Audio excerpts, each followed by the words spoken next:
Bienvenidos a Puro Vicio una vez más. Muy buenas a todos. Hoy tenemos un programa muy interesante ya que hablamos de la película Shame, dirigida por Steve McQueen y protagonizada por Michael Fassbender, una película que está muy relacionada con el programa que tuvimos anteriormente. Y hoy tenemos nuevamente a Guillermo más con nosotros Hola, ¿qué tal? Encantado. y a mí personalmente, a Abraham Barry, para debatir y analizar más profundamente esta película. Una película que, como he dicho anteriormente, está dirigida por Steve McQueen y protagonizada por Michael Fassbender, que trata, como bien dice su mismo título, los deseos culpables, la vergüenza que tiene el protagonista en este caso sobre su obsesión, ¿no? Es una película muy interesante y así, en líneas generales, ¿qué te parece a ti? ¿Qué titular puedes dar sobre ella, Guillermo? Pues que se parece bastante a lo que debe ser el infierno en vida, porque la película es una especie de tragedia y yo creo que a nadie le gustaría estar en la piel de su protagonista. Eso es una película bastante dura, muy impactante y que trata temas muy personales, ¿no? Como son muy íntimos, como son la obsesión y eh, ¿qué tema? Bueno, la adicción, yo diría que es una película que Adicción, exactamente, no me salía la palabra. trata la adicción y lo que pasa que yo, por ejemplo, viéndola me acordaba mucho de dos películas que me gustan bastante de los años 50, que una es más conocida que otra. Una es del año 1945, que es Días sin huella, dirigida por Billy Wilder, y otra es del año 62, que es Días de vino y rosas, que está protagonizada por Jack Lemmon, es un poco su gran papel dramático. Y digo que me recuerda porque son dos películas que tratan el alcoholismo, porque hay que recordar que en los 50, en los 60, en los 40, la sociedad norteamericana era una sociedad bastante adicta al alcohol. Y entonces yo diría que Shame es una especie de versión moderna de ese tipo de películas sobre adicciones, porque ya he visto que la comparaban a Requiem por un sueño, a Trainspotting, pero a mí realmente, si tengo que buscarle unos referentes, le buscaría esto. Tipo Eso es. de... Y bueno, para dar un poco de introducción a la película, vamos a contar la sinopsis, que es esta. Brandon Michael Fassbender, en este caso, es un joven y apuesto neoyorquino con serios problemas para controlar y disfrutar de su agitada vida sexual. Obsesionado con el sexo, se pasa el día viendo revistas pornográficas, contratando prostitutas y manteniendo relaciones esporádicas con solteras de Manhattan. Un día se presenta en su casa, sin previo aviso, su hermana Sissy, Carey Mulligan, con la intención de quedarse unos días en su apartamento. Y es que también la película, aparte de centrarse en el protagonista y de su conflicto interno, también explora también, ¿no? el drama familiar, ¿no? El que tiene con la hermana y Sí, cómo... sí, sí, además nos podría hacer pensar un poco en lo que es el tabú, porque, bueno, la hermana va a verle y entonces, pues, por ejemplo, es muy interesante ver, bueno, es muy interesante ver en toda la película las miradas de Fassbender, o sea, cómo utiliza la mirada, porque muchas veces es un poco como Ryan Gosling en Drive, ¿no? Que es un personaje que casi no habla, muy silencioso, que estamos viendo todo el rato y que sabe transmitir mucho con la mirada. Y en el caso de su hermana, en realidad se dice muy poco de la relación que tiene con su hermana. De la hermana en sí también se dice muy poco, que tiene un novio controlador, que se pasa la vida huyendo, que no tiene donde caerse muerta. Pero Michael Fassbender lo dice todo sobre ella y sobre lo que le hace sentir con la mirada. Y un poco es esa presencia de la hermana la que le hace sentir la vergüenza por el modo de vida eh, que es presa de la adicción que lleva a lo largo de toda su vida y que es precisamente esa presencia de su hermana la que le hace sentir vergüenza y querer reformarse, digamos. sí. Bueno, ya entraremos un poco más en detalles, ¿no? Pero vamos a comentar también un poco los premios que se llevó la película, como son el Globo de Oro, del que hablabas, Fassbender, que hace una actuación sublime, que fue nominado a Mejor Actor Dramático, no lo ganó, tampoco fue nominado al Oscar, que fue también una muy polémica esa nominación.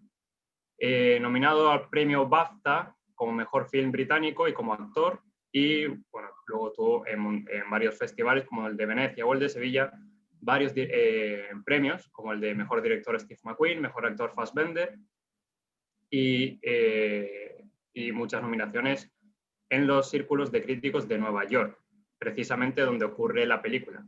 Yo le encuentro, hablando de Nueva York, mucha similitud con una película que quizás no mucha gente le haya visto relación, que es otra que también se ambienta en Nueva York, tiene un protagonista que no se parece demasiado, pero que quizá es el transcurso de la película en sí y lo que se trata tiene un poco, ¿no?, de conexión, que es la película Two Lovers de James Gray, donde el protagonista se ve en un conflicto también, ¿no?, en ese dilema de estar con dos personas a la misma vez, de engañar, de estar haciendo algo mal, que sabe que moralmente está mal, pero aún así lo hace, ¿no? Y la dependencia, que tiene esa dependencia a no sentirse solo, sentirse con alguien. En este caso, Fassbender lo hace a través de la pornografía o de las prostitutas, y en el otro caso lo hace a través de esos dos amores que en realidad son, pues eso, simples dependencias. Sí, Luego porque tienes miedo a la... Sí. no, iba a decir solo que sí, porque además es que son como suplir un vacío. O sea, digamos, serían dos personajes que tienen un vacío en su vida, que por ejemplo en el caso de Joaquín Phoenix puede ser el miedo a la soledad. En esta película vemos que Michael Fassbender es un tipo absolutamente solitario, en parte porque, como vemos también a través de su hermana, es muy difícil que alguien se quede en la vida de una persona con este tipo de adicción.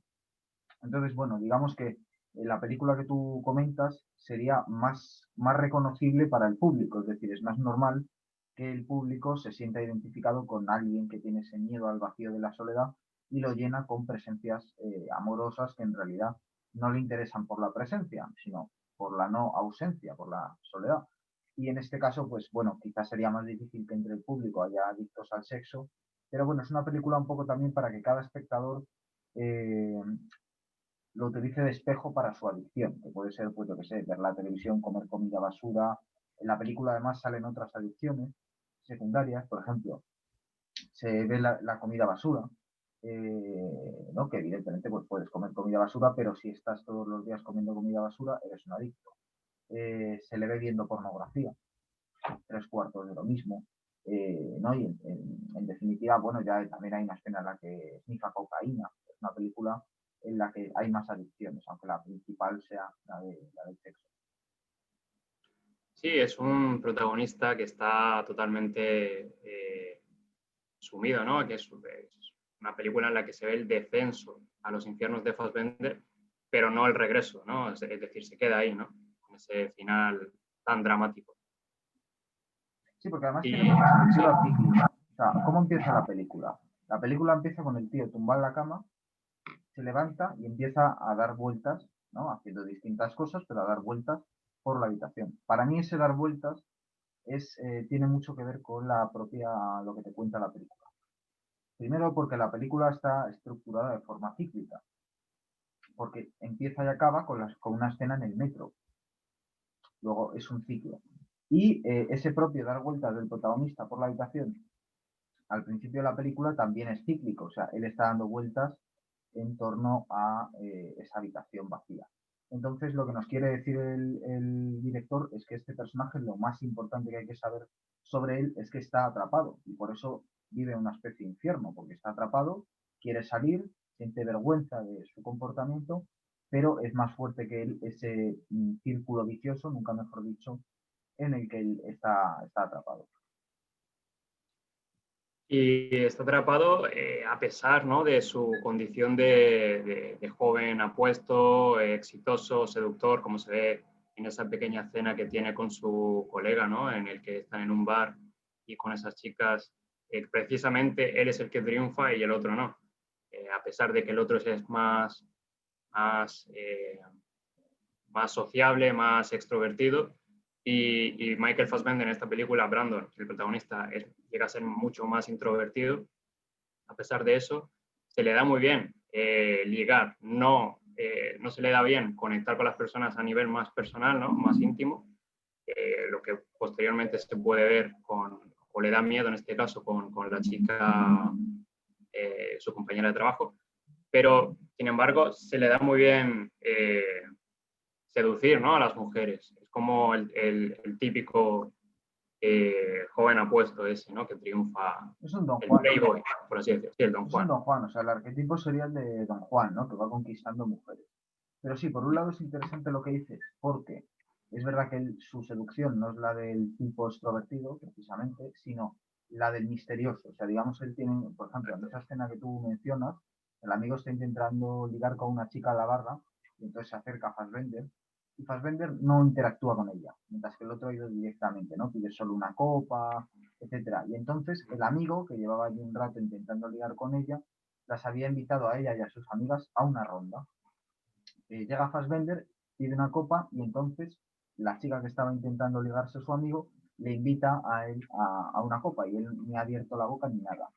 Y además el amigo pues estaba ahí diciendo un montón de tonterías, le habían preguntado de qué color eran los ojos de ella, no había acertado en 2 ocasiones, llega Fassbender que apenas la ha mirado y le acierta el color de los ojos, ¿no? Es decir, que él sí que tiene ese talento para la seducción. Y luego también es muy interesante por cómo están ligando, es decir, ellos son un grupo de amigos ricos, de clase bastante alta, ¿no? Luego hablaremos, si te parece, del piso en el que vive, que también es muy interesante, y que salen, digamos, de entretenimiento, salen a ligar en grupo. Entonces se fijan en una chica y uno de ellos va de avanzadilla o de vanguardia a ligar, ¿no? Que también nos puede hacer pensar, pues bueno, siendo ingenuos en un grupo de amigos que sale del trabajo, no tiene más, o siendo un poquito maliciosos en ese tipo de grupo manada que sale a la caza, entre comillas, ¿no? Un poco en términos de Ovidio. Pero bueno. Sí. Y sobre todo eso de ese encierro emocional, ¿no?, que tiene el protagonista, que luego se ve mucho más visible cuando llega el personaje de la hermana, Carey Mulligan, que es la que expone todo eso, ¿no? Cuando él mismo eh, se ve abordado, ¿no? Él mismo lo dice en una frase, en una conversación que tiene con ella, que le dice verbalmente, me oprimes, me estás ahogando, o algo así. Y, y es eso, ¿no?, del protagonista que tenía él mismo su mundo vacío, ¿no?, o su mundo en el que ya estaba acostumbrado a vivir, ese mundo de tapar todo lo que, todo el sentimiento, toda emoción y simplemente vivir el hedonismo, ¿no?, que le gusta. Y sin embargo, cuando llega su hermana es cuando tiene que enfrentarse a eso, ¿no? Tiene que enfrentarse a esa situación íntima con alguien próximo y es cuando las cosas se tuercen, ¿no? Cuando llega Karen Mulligan. Sí, además la película afronta el problema de forma realista. O sea, es decir, de hecho Steve McQueen es un director siempre realista en todas sus películas. Y es un director que tiene varias señas de identidad que yo creo que en esta película él maneja con maestría. Yo creo que esta es su obra maestra hasta la fecha. Tampoco me atrevo a decir que vaya a ser lo mejor que puede hacer porque yo creo que es uno de los mejores directores de la industria fuerte, o sea, a nivel comercial es uno de los mejores. Incluso películas menores como Viudas a mí me gustan, a pesar de todos sus fallos. Luego, por supuesto, 12 años de esclavitud me parece una gran película. Pero bueno, yo creo que hasta la fecha la mejor es Shane, que está grabada con estilo realista, en la que tiene mucha importancia el montaje, por lo que hemos comentado de esa estructura cíclica, el inicio en el metro, el final en el metro, la escena inicial en la cama, esas escenas en las que Fassbender se pasea por su habitación, que hay que ver cómo son los pisos de esta película, es decir, pisos de clase alta, ventanas grandes, vacíos, de color blanquecino, no tienen casi muebles. Eh, digamos que también otro aspecto importante sería la música. O sea, por ejemplo, hay una escena muy potente que es el tío escuchando a Glenn Gould interpretando a Bach mientras ve pornografía, que es como, ¿no?, una cosa un tanto horrenda. Y luego los colores. O sea, en toda la filmografía de Steve McQueen, que nadie confunda por favor con el actor, eh, Sí. los colores tienen mucha importancia. Entonces, ese contraste entre colores cálidos y colores fríos, por ejemplo, colores fríos casi siempre que está Fassbender, su propia bufanda, lleva una bufanda de un azul muy clarito, en contraste con, por ejemplo, el sombrero de su hermana, y luego sobre todo pues los colores fríos de cuando él sale a correr, por ejemplo, en contraste con los colores cálidos de cuando tiene una cita con su compañera de trabajo. O sea, la película juega mucho con eso. digamos que en los colores fríos estaría la condena y en los colores cálidos la posibilidad de acabar absorbiéndose. Y por eso precisamente en la película priman los colores fríos, porque él está más cerca de quedarse atrapado que de salir. Y de hecho eso mismo lo comenta Sean Bobbitt, que es el director de fotografía que ya ha trabajado, bueno, trabajó después también con Steve McQueen en 12 años de esclavitud. Comentaba eso, que según leyó el guión y vio cómo era Brandon, Brandon es un tipo bastante, como decíamos, introvertido, bastante frío en su relación con los demás, pues el mejor color era ese, el tema del azul, por eso la película es muy azulada. Como dices también, Brandon suele llevar camisa siempre azul y es muy interesante eso. Luego está el tema del conflicto interno, ¿no? Que es lo que lleva toda la película, lo que conduce a toda la película, es el encierro en sí mismo que se ve aliviado por o la masturbación la pornografía, ¿no? Cuando él mismo se encierra en su propio apartamento. Y esa situación esa escena que creo que se rodó muy bien, es cuando toca a la prostituta y esa transacción tan fría, ¿no? Le da el dinero y dice, ¿quieres algo? No. Y van directamente y le dice más despacio y empiezan ya a hacerlo, ¿no? O sea, es una transacción muy sucia, pero a la vez muy fría, que, que, que se representa muy bien, ¿no? En la película, sobre todo con el protagonista. Sí, Que luego va teniendo otros intercambios que quizás son más bruscos, ¿no? Como los del final. sí, es como el frío mundo del neoliberalismo. O sea, digamos que él es alguien con, digamos, la ciudad que es la capital mundial, porque tanto Fassbender como Steve McQueen son británicos, si no me equivoco.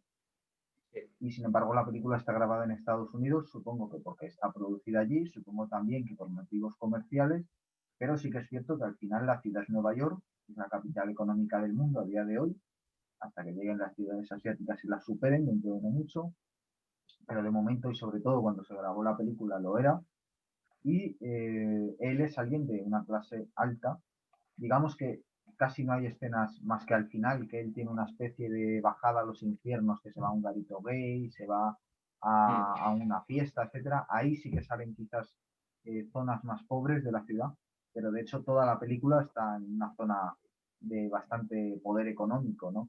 A mí en ese sentido me recuerda mucho a American Psycho, que es una película de los 90 que tiene algunas similitudes, y de hecho esas escenas al principio de la película en que vemos al personaje en su apartamento me recuerdan bastante a las que hay en American Psycho, o sea, como si fuera una especie de homenaje, con la diferencia de que en esta el actor va desnudo y en la otra solo lleva unos calzoncillos, que yo creo que también es un poco una forma de homenajear y de marcar las diferencias. Es decir, que Steve McQueen al final opta por un mayor realismo.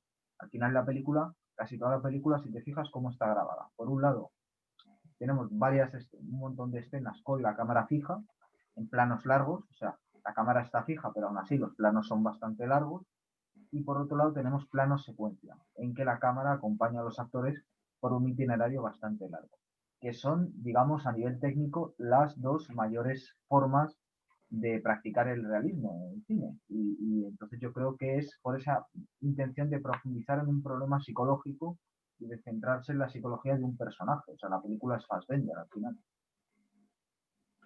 Sí, son de hecho planos y muy característicos del cine de Steve McQueen, ¿no? Lo usa mucho en Hunger, en su primera película, con ese plano larguísimo de 20 minutos entre la conversación del cura y Fassbender, que repite con él, y lo utiliza en 12 años de esclavitud cuando Solomon es ahorcado y deja al espectador viendo cómo nadie hace nada durante varios minutos, y lo utiliza nuevamente en Shane, cuando después que es una escena muy interesante, cuando después de ver cómo su hermana termina con su jefe, ¿no? Su propio jefe, esa impotencia y esa cómo se vuelve loco él solo en su propio apartamento y termina por salir a hacer jogging, ¿no? Y ese traveling que dura bastante y que enseña toda la ciudad. que es una de sus señas de identidad y que potencia mucho la película, ¿no?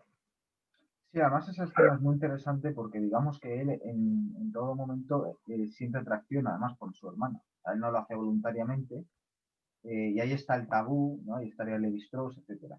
¿Y por qué Primero porque es un tema tabú. Eh, y de hecho esa es, yo creo, la única razón por la que no se acuesta con ella, porque es un tema tabú. Pero, por ejemplo, la escena en la que ella entra en su cama, después justo de eso, eh, pues que es una escena normal y corriente pues, de una hermana que se abraza a su hermano. Pero claro, nosotros que ya conocemos al personaje, sabemos perfectamente lo que supone eso para él, ¿no? Supone algo casi inaguantable, que de hecho es justo lo que él siente, lo que tú describes, cuando está la hermana con su compañero de trabajo, él vemos que es que está entre atraído por escuchar lo que está pasando y al mismo tiempo se siente mal por tener ese tipo de pensamientos con su hermana. O sea, de nuevo, la vergüenza que en esta película está sobre todo mostrada por su hermana. ¿Por qué? Porque, bueno, una de las cuestiones de la adicción y del adicto es que él por sí mismo no se va a dar cuenta de que es un adicto. Tiene que venir alguien de fuera para que se lo evidencie. ¿Y por qué sale él a correr? Pues porque siente ansiedad. O sea, digamos, es la ansiedad de, pues, por ejemplo, un cocainómano que no tiene cocaína. Entonces, de pronto se siente muy ansioso. No es que esté pasando el mono, porque todavía no está en un periodo de abstinencia, pero sí que está en un momento de ansiedad. Y entonces tiene que expulsar esa ansiedad o purgarla de alguna forma, y entonces es lo que hace salir a correr. Sí, de hecho, eso de que los propios adictos no son los que se dan cuenta, ¿no? Sino que se lo tienen que decir otras personas, pues se muestra también en la película cuando, creo que es al principio, está en el trabajo y estaba viendo películas pornográficas y demás, y luego cuando pasa el tiempo vuelve al trabajo y su jefe le dice que su ordenador no funciona porque tiene su disco duro y que tiene un disco duro repleto, ¿no? De tal y que es asqueroso. Y entonces él ahí se da un poco cuenta, ¿no? De eso, pero aún así sigue haciéndolo. ¿No? Sí, porque bueno, o sea, quiero decir, los adictos no es que sean inconscientes, sino que precisamente lo más doloroso es que son conscientes de que tienen un problema y tratan de luchar contra él, pero algunos se quedan atrapados toda su vida, otros tardan años en salir, otros consiguen salir, pero siempre tienes que ir con cuidado porque en cualquier momento puede reincidir, ¿no? En todas estas películas de Alcohólicos Anónimos, pues siempre hay uno, llevo 100 días sin beber, llevo 10 días sin beber, y tienen que felicitarse. Sería un poco el tipo de proceso por el que tendría que pasar este personaje también. Pero citando lo del trabajo, hay algo muy interesante que es el tema de la compañera de trabajo, con la que sale, ¿no? ¿Por qué? Sí. Porque, bueno, primero el tío entra en pánico. O sea, la escena previa a la cita es el tío paseándose por la ciudad y se le ve casi que acojonado, ¿no? Durante ese paseo que se da. Y de hecho hay una cosa muy curiosa que es que él se queda mirando una ventana donde está teniendo sexo anal alguien con una mujer pegado a la ventana. Es justo lo último que él ve antes de ir al restaurante. Lo siguiente que vemos es a él mirando la ventana del restaurante con la compañera de trabajo esperando. De hecho, llega tarde por espiarla, que yo creo que está pensando si entrar o si irse, porque le da pánico. Finalmente entra, está muy incómodo en la cita, mientras, como tú decías antes, en la escena de antes vemos como él, casi solo con su presencia, seduce a esa extraña, aquí se le ve mucho más vulnerable, ¿no? Por ejemplo, cuando, sobre todo, la pregunta clave que le hace ella es ¿cuánto ha durado tu relación más larga? Él dice que 4 meses. Está claro que le da como miedo comprometerse. Y luego la otra escena que tiene con ella, que se van a un apartamento a tener sexo, que de pronto él se da cuenta de que es impotente, ¿no? Que es lo último que se podía esperar el espectador de un hombre adicto al sexo y con la energía con la que hemos visto toda la película.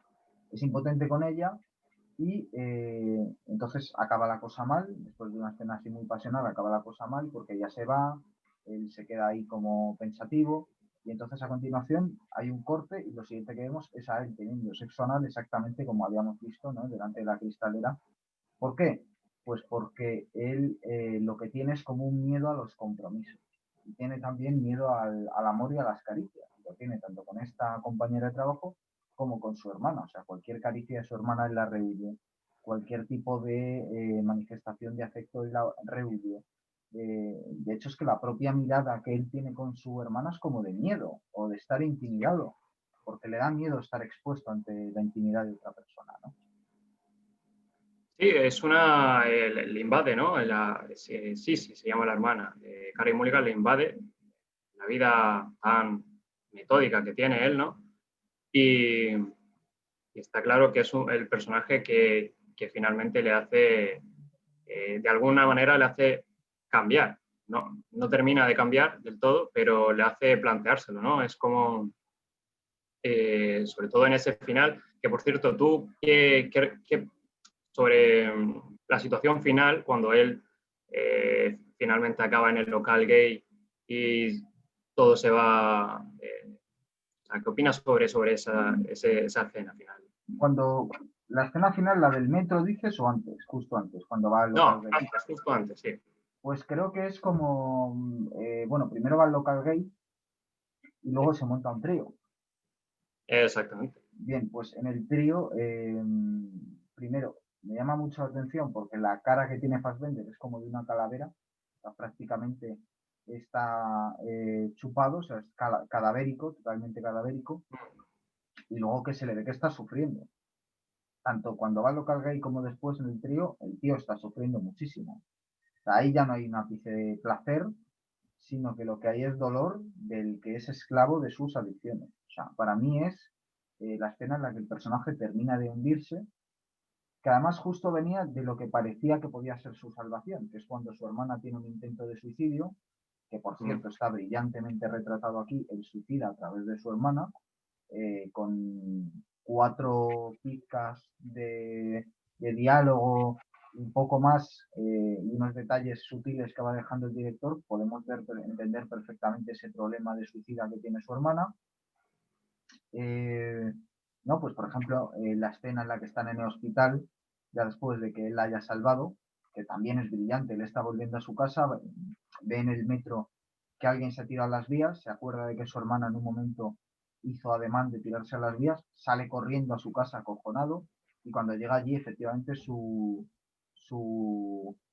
peor pesadilla se ha cumplido, su hermana está allí con las venas cortadas, la salva, entonces está en el hospital, la coge el brazo y se ve que tiene vendados los cortes que se ha hecho y se ve muy sutilmente que tiene unos cortes ya cicatrizados de hace tiempo, es decir, que no era la primera vez que lo intentaba. Y entonces ya lo siguiente es como la escena en la que él estalla, que sale a la calle, que está lloviendo, él está mojado, se acerca al río o al mar, no sé, y en ese momento rompe a llorar, se cae de rodillas y dice, en toda esa escena, que durará 3 o 4 minutos, solo dice una frase que es Dios.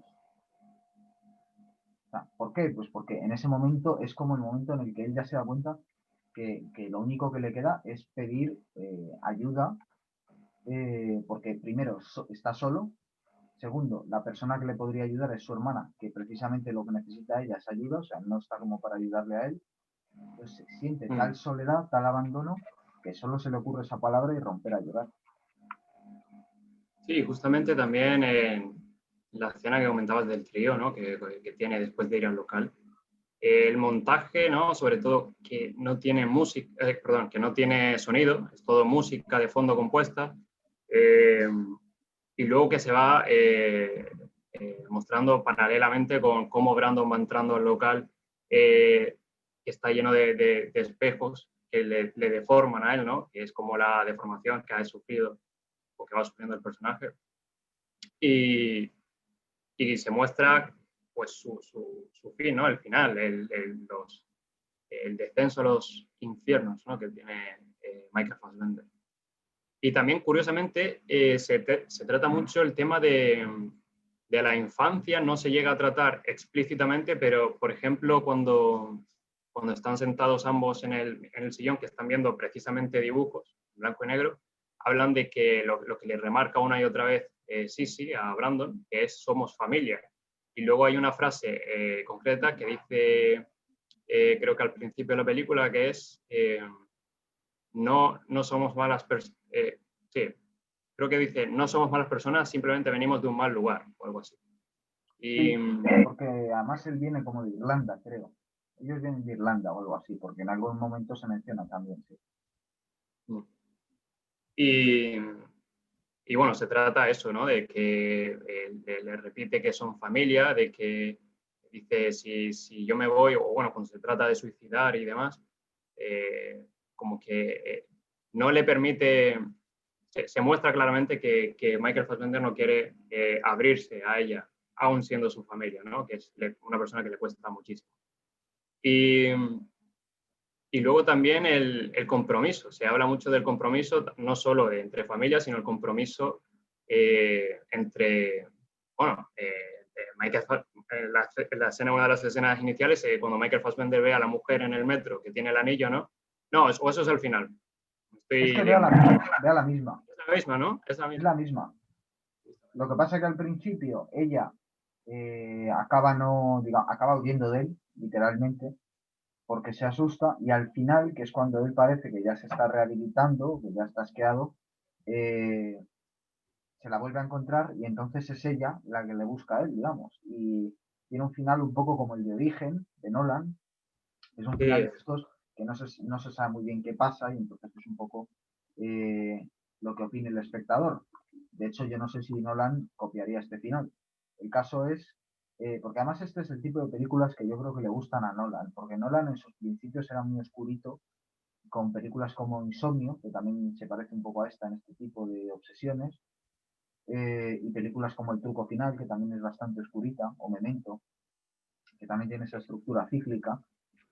Lo que pasa es que yo creo que tanto Nolan como aquí Steve McQueen se puede intuir un poquito qué es lo que pasa en realidad. O sea, en la de Nolan no voy a entrar, pero en esta yo creo que para mí por lo menos queda claro que él va a ir detrás de ella, porque lo que te ha estado mostrando toda la película es que es un círculo vicioso y que está encerrado. Y entonces lo que tendría sentido es que él siguiera presa de su adicción. Lo que pasa es que acabar así una película es muy, o sea, acabar una película diciendo esto es muy poco comercial. Entonces digamos que este final te deja un lugar a la duda y dentro de lo que cabe, pues el espectador se puede sentir un poquito mejor, ¿no? sí. Y hablando de otras películas y de otros directores, ¿tú cuál crees que... creo que me nombrabas una el otro día cuando pensamos en hacerlo sobre este programa. Creo que era Teniente Corrupto. Correcto. Sí. Creo que tanto Teniente Corrupto como Toro Salvaje, que Toro son Salvaje. como Toro Salvaje de Teniente Corrupto de Abel Ferrara y Toro Salvaje de Scorsese. Para Scorsese. mí son dos obras maestras. Son dos de mis películas predilectas, o sea, me obsesionan esas dos películas y creo que son también dos películas sobre la adicción, se parecen mucho a esta. Las tres películas comparten tres interpretaciones brillantes de sus protagonistas, que en Toro Salvaje es Harvey Keitel, digo, perdona, en Toro Salvaje Robert De Niro, en Teniente Corrupto es Harvey Keitel y en esta es Michael Fassbender, y que además pues tiene también el descenso a los infiernos, el círculo vicioso, la imposibilidad de salir, o sea, son tres películas para mí muy parecidas y para mí son tres obras maestras impresionantes. Y luego en literatura, no sé si sabes, a mí se me viene a la cabeza el otro día pensando, se me vino Dorian Gray, el retrato de Dorian Gray, cuando el protagonista es un joven, ¿no? Apuesto también que es muy seductor y que tiene a todo el mundo a su merced. Y luego elige el camino del hedonismo, ¿no? Es influenciado, en este caso, por el personaje de Lord Henry, pero que a su vez se encierra él mismo en ese mundo de vicios, también representado con el tema del cuadro, ¿no? Esa búsqueda de la belleza, eh, de la belleza, ¿no? Que nunca termina. Y en este caso sería el vicio que tiene Fassbender con esa búsqueda del placer que le permita pues eso, no sentir simplemente, bueno, esconderse de todas esas emociones en el placer, ¿no? No sé Sí, si tú sabes o conoces o tienes en mente algún libro que quizás encaje con estas características. bueno, sé que el retrato de Dorian Gray es una de tus obras predilectas en literatura, una de tus novelas favoritas. También citaste un día en un programa, creo que no sé si fue en el show de Truman, a Nietzsche. Y es verdad que Nietzsche es el que Sí, tiene la teoría del eterno retorno de lo mismo, que tendría un poco que ver con cómo se plantea. Ahora bien, yo creo que sobre adicciones, quien mejor las ha tratado es Dostoyevsky en literatura. Ninguno de sus personajes principales cumple este papel, digamos, del adicto. O sea, él no tiene, quizás como mucho, memorias del subsuelo, que es un desequilibrado, pero yo creo que los personajes principales o protagonistas de Dostoyevsky eh, suelen ser, tienen más grandeza espiritual. Es decir, que Dostoyevsky no puede darle un papel protagonista a un adicto porque él le pide otro tipo de cosas a sus protagonistas. A ver, en Crimen y Castigo también está bastante loquito el protagonista. Yo precisamente citaría Crimen y Castigo y me centraría más concretamente porque Crimen y Castigo es una novela que nace como un panfleto contra el alcoholismo, con una historia. Lo que pasa es que luego Dostoyevsky se le ocurre la historia principal. Él también tenía muchas deudas económicas, de hecho escribió Crimen y Castigo al tiempo que el jugador. Además, tuvo que contratar a una secretaria para dictarle la novela, porque así iba a ir más rápido. Pues por las mañanas escribía una y por las tardes dictaba la otra. Finalmente se casó con la secretaria a la que le dictaba la novela. Él es que tenía muchas deudas, algunas suyas por el juego, otras familiares, heredadas, etcétera. Bueno, el caso es que se le ocurrió esa novela como panfleto, pero mientras la estaba pensando, contra el alcoholismo, y mientras la estaba pensando se le cruzó la historia principal, pues del joven que mata a una usurera, etcétera. Y finalmente relegó esa historia a una de las tantas historias secundarias que siempre están en las novelas de Dostoyevsky. Por ejemplo, Los demonios empieza con una historia totalmente secundaria de los tíos, de todo para llegar a una escena. En Los hermanos Karamazov también hay unas cuantas historias secundarias, por ejemplo, El Gran Inquisidor, que es un relato dentro del relato, y en Crimen y Castigo una de estas historias secundarias es una familia en la que el padre es alcohólico y la hija se tiene que prostituir para mantener al padre y a la familia. Y digamos que esta historia era la que en un principio iba a ser principal, al final tuvo este papel secundario, y que yo ahí sí que encuentro cierta similitud, porque el padre es retratado eh, precisamente como un personaje totalmente enganchado, un personaje que siente vergüenza de que su hija se tenga que estar prostituyendo para pagarle a él y para pagar lo que él no puede pagar, que es el mantenimiento de sus hermanos pequeños o de sus hijos, vamos, en el caso del padre. Y yo creo que esta historia sería un poco la que yo citaría. y luego, bueno, en el cine, como habíamos hablado, tiene muchas referencias, sobre todo en el tema del protagonista, ¿no? La construcción del protagonista, como lo habíamos, como hemos analizado, que tiene mucha similitud con protagonistas, hablando ya del cine de los 2000 en adelante, de esta década, con protagonistas como, no sé si se te ocurre alguno, pero bueno, Sí, el Jake Gyllenhaal de Zodiac. ¿Por qué? O sea, digamos que, a ver, ¿qué es lo que tiene el protagonista al final? Es una patología, una psicopatología, al final, de adicto. Y que en este caso es la del sexo. En el caso de Jake Gyllenhaal sería la del obseso morboso, o sea, lo que le interesa son los crímenes, que es otro tipo de asunto. Y luego, pues hombre, también así estaría, por ejemplo, en una peli que sé que te gusta mucho, que es La casa de Jack. El personaje de Matt Dillon, que es un psicópata, también es un tipo, evidentemente en este caso es que es un enfermo clínico, que es un psicópata, pero también tiene una psicopatología, también tiene una serie de... Digamos que en esa película está hecha más en tono paródico, pero para mí lo brillante de esa película es que la parodia no le quita un ápice de realismo y no banaliza nada el asunto, sino que lo retrata igualmente bien, solo que en clave de paródica. exactamente. Luego he visto muchas relaciones en internet buscando sobre la película también. No sé si tú se la encuentras mucho o no, pero es curioso con El Maquinista, la película De Christian Christian Bale. Bale. Sí, También se ve que recurre mucho al tema de las prostitutas y es un personaje también que tiene esos problemas internos, ¿no? Psicológicos. sí, o Joker, o Nightcrawler. Mm, Fíjate que al final estamos citando Soto Caballo y Rey, o sea, estamos citando. Antes he citado a Ryan Gosling por ese tipo de interpretación fría, gélida y con la mirada, ¿no? Y casi sin palabras, con palabras, que Ryan Gosling en Drive. Pero fíjate, antes hemos citado American Psycho, ahora citas El Maquinista, que están protagonizadas por Christian Bale. Antes hemos hablado de Zodiac, ahora citamos Nightcrawler, que están protagonizadas por Jake Gyllenhaal. Y quizás si pudiéramos añadir a otro actor, sería Joaquín Phoenix, que tiene tanto en The Master, que también es otro obseso con el sexo, como en el Joker, a un personaje desequilibrado también, por cierto tipo de paralelismo. Es decir, que al final, yo desde luego, si fuera director de cine y mi guión tuviera un personaje de este tipo, pues es que serían los primeros nombres que estarían en mi lista telefónica para ver con cuál de ellos cuento finalmente para el casting. Además son actores todos especialistas en coger peso, en quitar peso, en este tipo de asuntos. Están todos un poco pirados, yo creo. Sí. Y también hablando un poco de otro personaje de la película que no es una persona, pero que es algo que tengo entendido también que tú lo sueles apreciar en una película, que es la ciudad de Nueva York, ¿no? Que también se muestra mucho, y no solo eso, sino que también, por ejemplo, en la escena que dura bastantes minutos, que es cuando Carey Mulligan canta la canción de Frank Sinatra de New York, New York, pero sobre todo eso, la ciudad, ¿no? Que se muestra en ese plano largo y que tiene también mucha similitud con Taxi Driver, ¿no? No solo el protagonista, sino la ciudad en sí, ¿no? Sí, eso es. Además están en Nueva York, Taxi Driver se mete más temas suburbios y estaba más por las clases altas.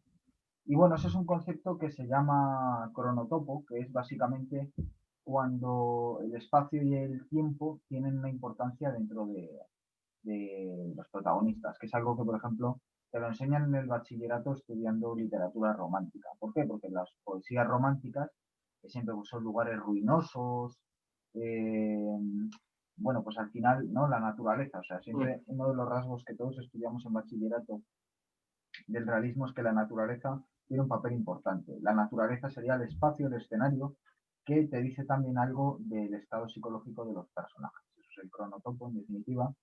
Y en este tipo de películas, que son urbanas, evidentemente, en vez de la naturaleza está la urbe. O sea, por ejemplo, hay un cuadro muy famoso del romanticismo, que a mí es uno de mis cuadros favoritos, de Caspar David Friedrich, que es El caminante sobre mar de nubes, ¿no? Que es un hombre mirando a un vacío lleno de nubes, etc.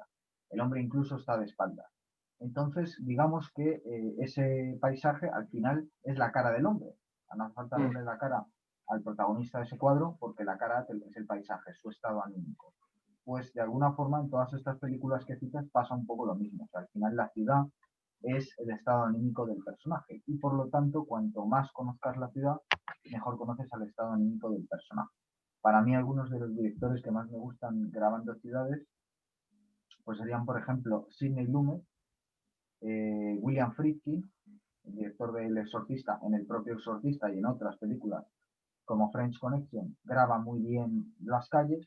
Yo que sé, Sidney Lumet en Tarde de Perros, por ejemplo, graba también muy bien las calles. Y aquí en España, pues por ejemplo, estaría Eloy de la Iglesia, que también en su peli de cine kinky graba muy bien la ciudad, ¿no? En esos puentes de Bilbao, etcétera, graba muy bien la ciudad. Y bueno, aparte de enseñar la ciudad, es una película que no tiene muchos diálogos, ¿no? Es una película que, sobre todo en el guión, si se analiza, es una película, es un guión súper simple y tiene pues eso, muy pocos diálogos y más expresiones por parte de los protagonistas. Y, y, bueno, sobre todo se muestra de manera muy sucia, ¿no? No sé si tú tuviste esa sensación, el sexo.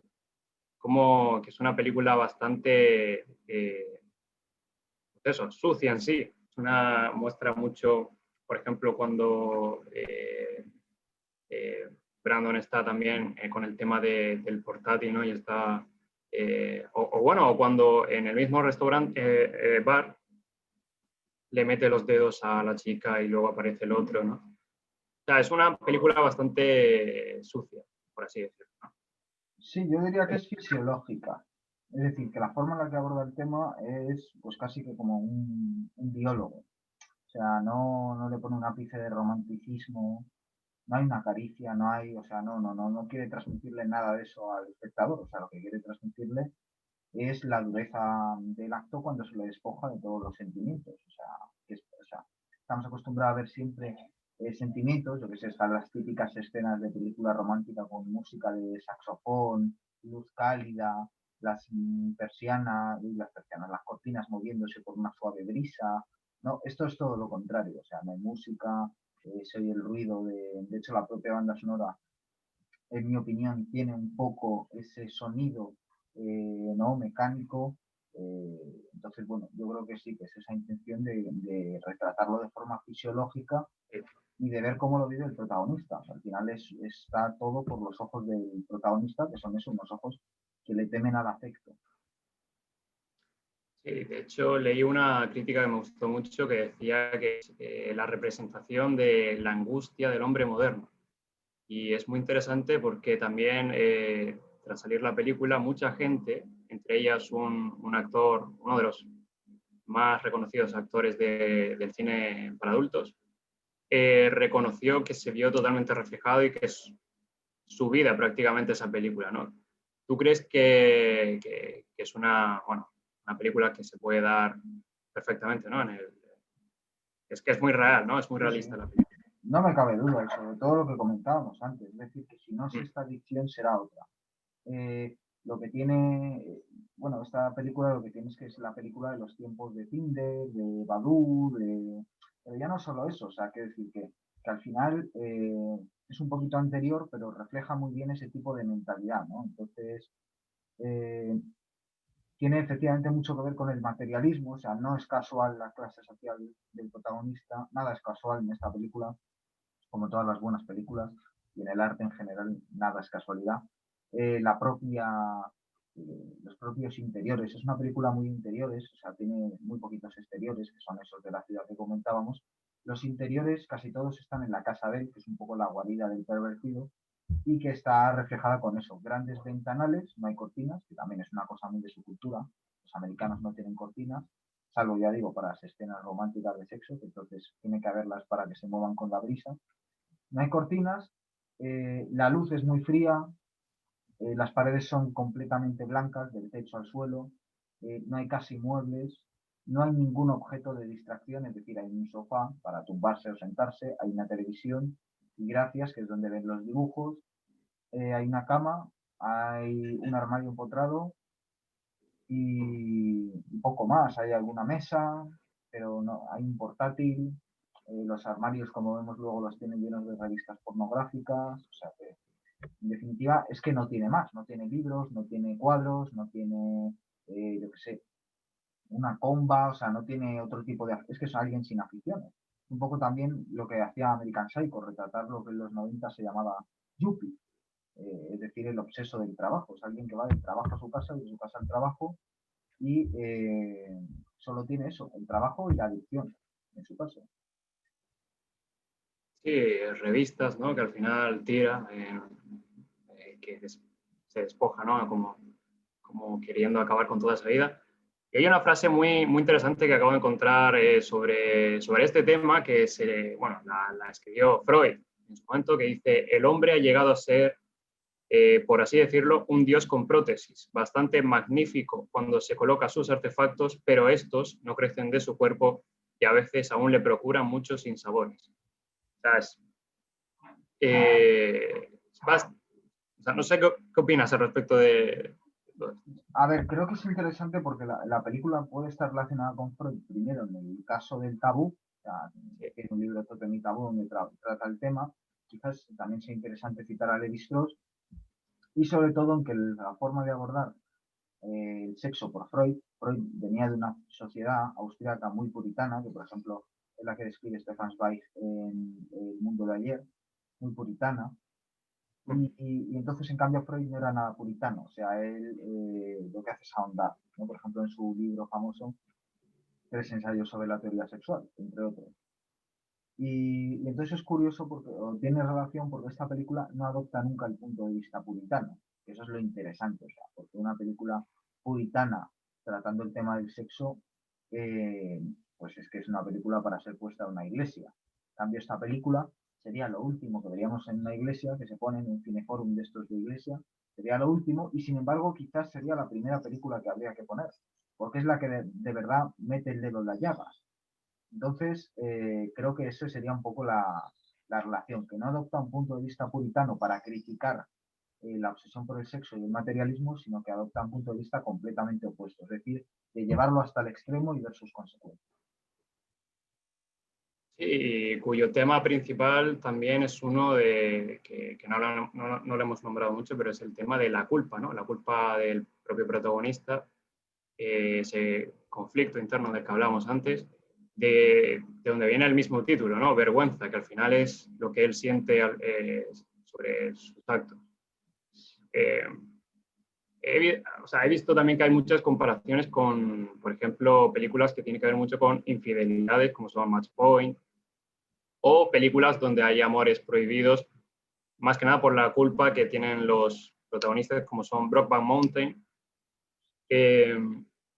¿Cómo crees que se aborda este tema mediante el protagonista? O sea, la culpa en sí, ¿crees que es el tema principal o crees que hay otro que prevalece más? Sí, yo diría que, bueno, más que la culpa, o sea, es que, a ver, el tema principal en esta película es complicado porque tiene varios. Yo diría que es la adicción. ¿Por qué? Porque tantas, por ejemplo, yo entiendo que haya gente a la que le pueda molestar que haya tantas escenas de sexo, ¿no? Y que digan que algunas son gratuitas, etcétera, sobre todo ya al final cuando lo que comentabas tú antes de que se monta un trío, va el local gay, etcétera. Pero que por cierto, eso también hace esquema en la propia película, que es como un esquema de sketches, o sea, va de secuencia sexual en secuencia sexual, igual que por ejemplo la casa de Jack va de asesinato en asesinato, o Zodiac también va de asesinato en asesinato. Pero bueno, creo que he perdido el hilo. Sí, Sí, ¿cómo la trata? culpa y la adicción. Sí. Sí, quizás de todas las que citas, la que me parece más cercana es Match Point, precisamente por la culpa, y por ese personaje que también, es que la forma de buscar al protagonista, ¿no? Jonathan Rhys-Meyers, que creo que es el de Match Point, es un tipo también muy pálido, anglosajón, alto, moreno, pelo corto, sin barba, muy frío, ¿no? Con una mirada también muy penetrante. Casi no habla tampoco en Match Point, es un personaje con muy pocos diálogos, hablan más las mujeres que en Match Point. Y entonces yo creo que sí que puede haber ese tipo de similitud. Para mí no es tan buen actor, su actuación no es tan buena, y Match Point, que es una película que para mí puede estar al nivel de Shane, pero por otros méritos, no por la profundización psicológica solo del protagonista, que por cierto también tiene mucho de Dostoyevsky, pues sí que me parece que puede haber algo de comparación. Y luego un debate que se ha creado después de esta película que quería plantear también. ¿Tú crees que el propio protagonista, Brandon, es un personaje misógino o no? A ver, es que, a ver, bueno, supongo que el argumento que se vería para eso es que cosifica a las mujeres, Exactamente, sí. cosa que siempre ocurre en cualquier tipo de deseo. O sea, esto lo he explicado ya en algún otro vídeo, pero bueno, lo repito porque es interesante, que es la idea de que, a ver, cuando cosificamos algo, el deseo, ¿cómo funciona? Funciona, yo deseo a alguien, en el momento en el que lo puedo conseguir, dejo de desearlo, porque si no, no sería deseo. Es decir, si yo quiero a una persona y esa persona consigo estar con ella, me quiero quedar con esa persona, porque amo de verdad a esa persona. Pero si solo la deseo, en cuanto acabe con esa persona, mi deseo va a seguir. Y entonces se va a proyectar hacia otra persona distinta. Entonces sí que esas personas se convierten en objetos. ¿Y por qué en objetos? Porque es la misma actitud del consumista. O sea, por ejemplo, si yo quiero mucho un libro, pues en el momento en que tenga ese libro voy a ser feliz porque lo voy a poder leer. Y ya está. Pero si lo único que me interesaba era el objeto del libro, en cuanto tenga ese libro voy a querer otro, y después otro, y después otro. Y eso me puede pasar con mil cosas distintas, con una consola, con un teléfono, con unas zapatillas, con un chándal. Y entonces así es como funciona el deseo con los objetos. ¿Por qué se cosifican? Porque la mirada que está teniendo con las mujeres es la misma que estaría teniendo el consumista con los objetos. Entonces no está teniendo en cuenta la persona y la esencia de la persona para nada. En esta película yo no diría que es exactamente misógina porque creo que él quiere, primero, tal y como se retrata a la hermana y a la compañera de trabajo, Mm. me parece que no se puede decir que el guionista esté cosificando a nadie, porque son dos personajes bastante profundos y con bastantes aristas. Ni siquiera el propio Brandon creo que cosifique a las mujeres, sí para sus fines y para su adicción, pero es que si lo vemos así, también se está cosificando a sí mismo. O sea, el que más se maltrata a sí mismo es él, que se está convirtiendo en esclavo de su adicción. Eh, entonces, no creo que cosifique porque sobre todo está la compañera de trabajo en la que él intenta tener una relación sana, normal, en conocer a la persona, etcétera. O sea, que creo que no. Lo que pasa es que no puede evitar caer en la cosificación. Sí. De hecho, se muestra en una de las escenas muy claramente, ¿no? Cuando entra una chica al apartamento que él deja y le empieza a mirar la parte de atrás. Eh, y luego otra de las preguntas que se suele plantear mucho también es si el protagonista realmente le gusta, o sea, si siente placer o no lo hace ya por placer. O sea, si tiene esas relaciones y consume pornografía y se masturba por sentir nuevamente placer o por qué lo hace realmente. Claro, es que digamos que el punto de vista puritano sería una película que condena el placer. O sea, que dice que no. Y en esta película, digamos, da un punto de vista complejo, porque el placer está teñido de culpa, lo cual a su vez, de una forma masoquista, también es placentero. O sea, el sentimiento de culpa que me da cierto placer prohibido también puede ser a su vez placentero. Lo que sí es cierto es que llega un momento en que él es esclavo de ese sentimiento. Es decir, es a un nivel psiquiátrico, es alguien que tiene una patología y que como el drogadicto necesita el chute de la droga. O sea, aunque luego se sienta mal y aunque él note que esa droga le está matando y consumiendo, él necesita constantemente ir dándose un chute. Pasa igual con el que pues, es adicto al alcohol, con los, ¿no? Sabes que estás en un estado deplorable, pero te tienes que tomar otra copa porque te lo está pidiendo tu cuerpo. En este caso es igual. Entonces, bueno, placer, pues el mismo placer que puede sentir el alcohólico borracho al tomarse una nueva copa, etcétera. O sea, es ese tipo de placer culpable que a su vez te hace sentir más culpable y a su vez te hace sentir un placer también muy perverso y que solo entiende el adicto, ¿no? Y por eso esta película es interesante que vaya al extremo, porque son cosas que solo se pueden ver desde un punto de vista extremo, no se pueden ver desde un punto de vista puritano de quien lo condena desde fuera. Y por eso es muy Y difícil luego, escribir un ensayo. O sea, escribir un sí, ensayo o un texto académico sobre esto que cuenta la película es muy difícil. En cambio, es algo que solo puede hacerse mediante la narración. O sea, fíjate qué bien te lo está contando la narración, mucho mejor de lo que te lo contaría un psicólogo o un médico.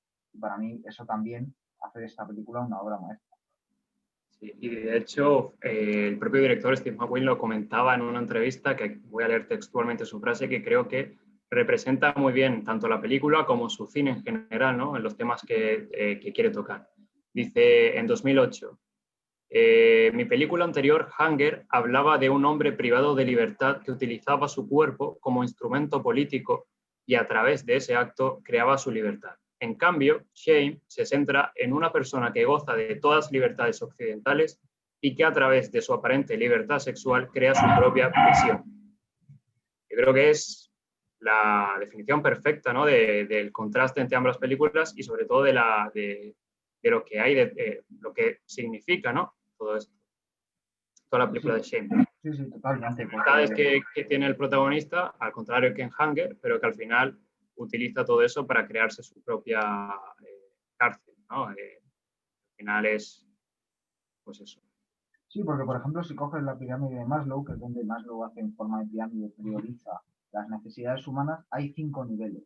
Pero a su vez esos 5 niveles podríamos dividirlos en dos grupos, que son las necesidades materiales y las necesidades espirituales. Y digamos que, pues por ejemplo, una película como Slumdog Millionaire, que no es una película que a mí me guste mucho, pero bueno, se me viene a la mente, sería una película que trata las necesidades materiales, el hambre, la pobreza, y esta película, en cambio, hablaría de necesidades espirituales, que es la necesidad de sentirte realizado, de sentirte a gusto consigo mismo. Entonces este hombre tiene dinero, tiene trabajo, pero no tiene afectos y además su mayor ocupación es ser esclavo de su propia adicción. Entonces es un hombre profundamente infeliz y puede que incluso, y esto es algo un poco incorrecto, que seguro que hay mucha gente que no lo comparte, que es que puede que hasta él se sienta peor que alguien pobre. O sea, puede que el que sea completamente pobre se sienta mejor dentro del dolor de su pobreza que este hombre que lo tiene todo, aparentemente, y que ese vacío le está aniquilando, ¿no?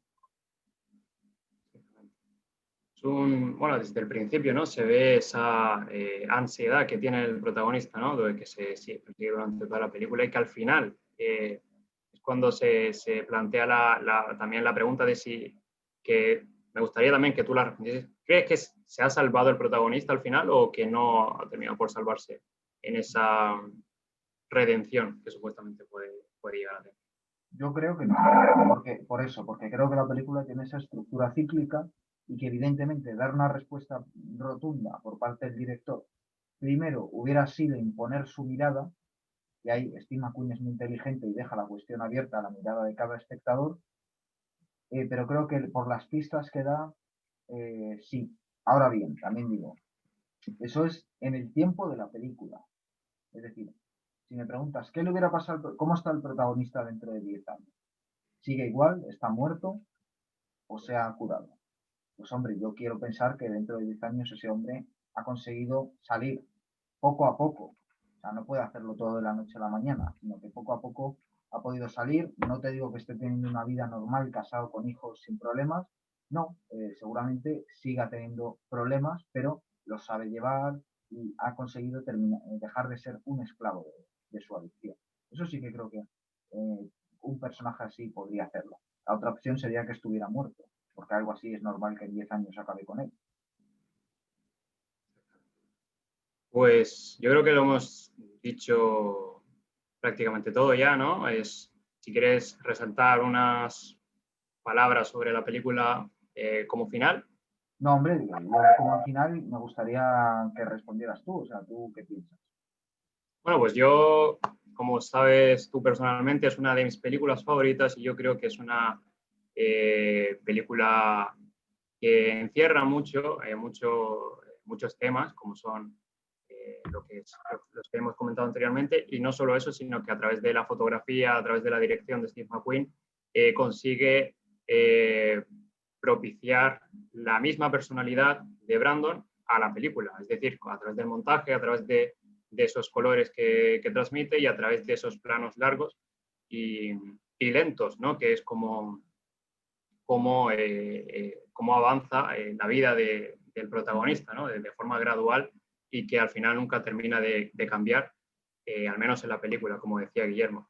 Creo que es una película que tiene una de las mejores interpretaciones que yo personalmente he visto en esta década al menos, que es la de Michael Fassbender, que fue totalmente despreciado, ¿no? Por los Oscars. Y sobre todo que es una película muy dura, pero también muy interesante, ya que lo cuenta de una manera que creo que no se ha contado, al menos no se ha abarcado este tema tan tabú en una película moderna.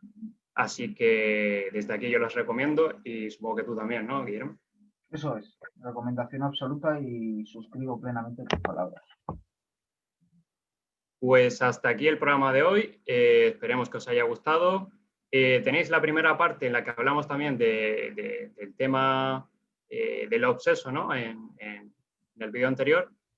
Y bueno, eso es todo. ¿Algo más que añadir? Nada, que sí, la primera parte se llama Temor y Deseo, el obseso en el cine de Hitchcock, de Palma y Fincher, y trata esta película más por encima. Y bueno, yo creo que este vídeo tiene el interés de que profundice en una de esas películas. Exacto. Pues nada, eso es el programa entero de hoy, así que nada, esperemos que os haya gustado, que os suscribáis, que le deis like y nos vemos en el episodio siguiente. Así que muchas gracias por estar ahí y ved mucho cine.